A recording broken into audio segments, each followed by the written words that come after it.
YouTube ఏదైనా కానీ నీ ఆత్మకు మేలుకై వాడుకోమని. వాట్సాప్ మెసెంజర్ ఏదైనా కానీ దేవుని మహిమకై వాడుకోమని. నీ చెవిలో అర్చు చెప్పనా రిమైండర్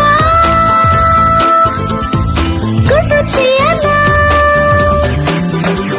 ఓ అన్నా, ఓ అక్క, ఓ తమ్మి, ఓ చెల్లి అంటూ రిక్వెస్ట్ చేయనా.